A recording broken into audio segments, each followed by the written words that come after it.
Привет! На IGN вышел эксклюзивный трейлер Stalker 2. Каких-то сюжетных моментов там нет, поэтому будем его смотреть и параллельно с этим искать интересные детали. Желаю вам приятного просмотра. Начинается трейлер с показа окрестностей цементного завода. Вдалеке можно заметить очень интересную аномалию, которая называется клетка.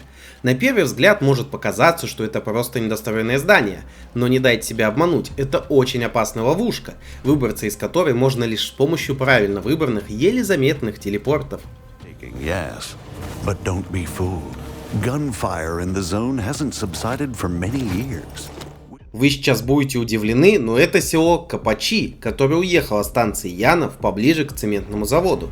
Из интересного могу рассказать, что из-за времени многие домики немного осели, и в этом месте обосновалась небольшая сеть подземных тоннелей.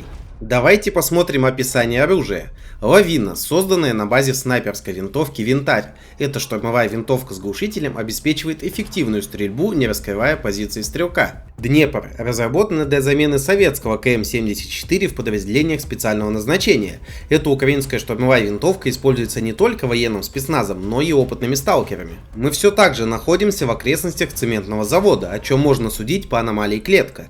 Локация, на которой Скиф ведет активную перестрелку с бандитами, называется перегрузочный узел. Зачистить здесь бандосов можно либо по собственному желанию, либо же по одному из побочных заданий группировки Долг, база которой находится неподалеку. Давайте немного уделим внимание описанию патронов. Глядя на обычные снаряды, мы не увидим ничего особенного, но вот из описания экспансивных становится ясно, что они будут быстрее изнашивать ствол. Из описания бронебойных патронов также следует, что нам придется чаще чинить свое оружие, но вот будет ли это действительно учитываться в игре, или все ограничится лишь описанием, пока не ясно.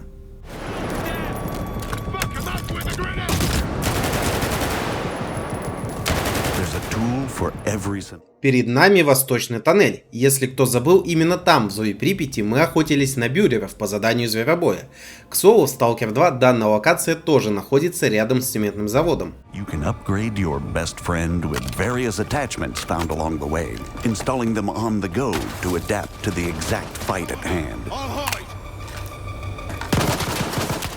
Вот тут не совсем понятно, то ли это баг, то ли фича, но на вагонах можно увидеть отзеркаленные текстуры. Если вы хорошо разбираетесь в ЖД-вагонах и так действительно должно быть, то обязательно напишите об этом в комментариях.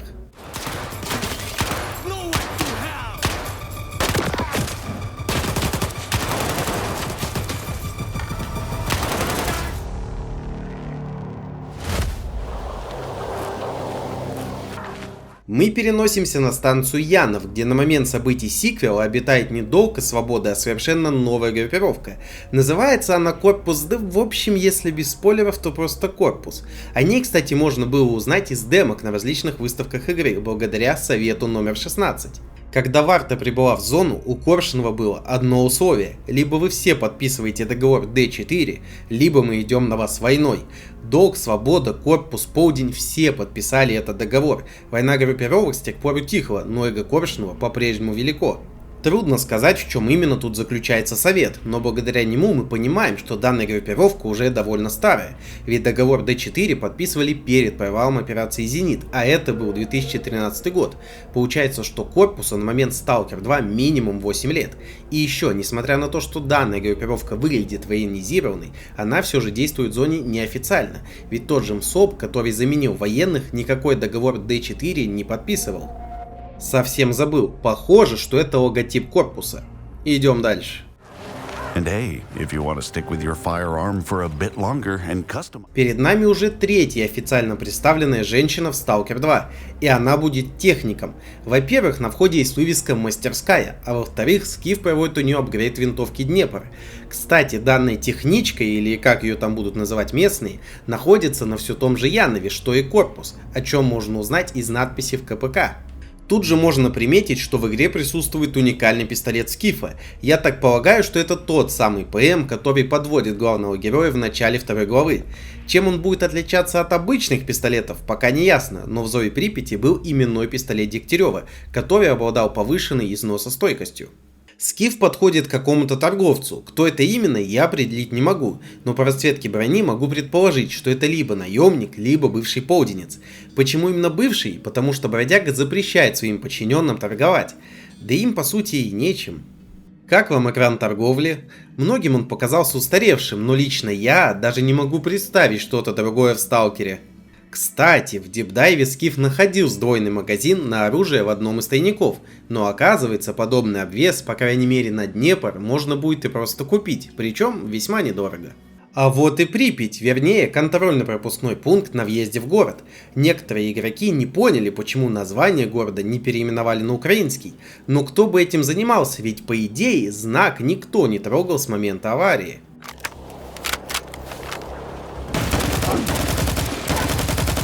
Remember, the zone is a unique place, but the laws of physics and ballistics still apply. Each gun feels and fires. Перестрелка с монолитовцами. Впервые в серии мы можем заметить фанатика в плаще. Хотя те, кто изучал сливы, видели подобное на концепт-артах, но вот именно в игре это показывают в первый раз.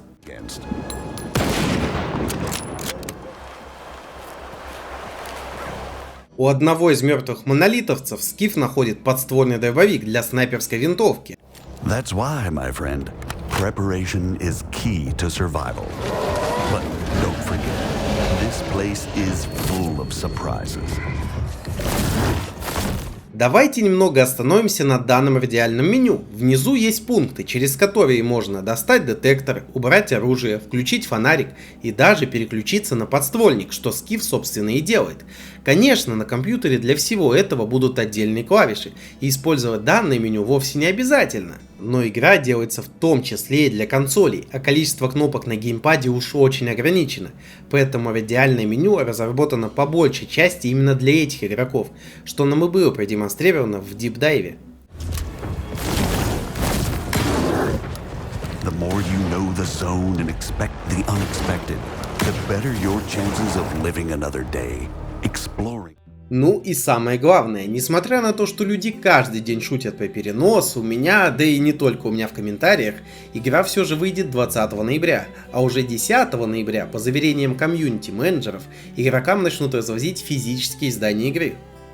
На этом видео подошло к концу. Ставьте лайки, пишите комментарии и не забывайте подписываться на телегу, ведь все новости по игре публикуются там в первую очередь.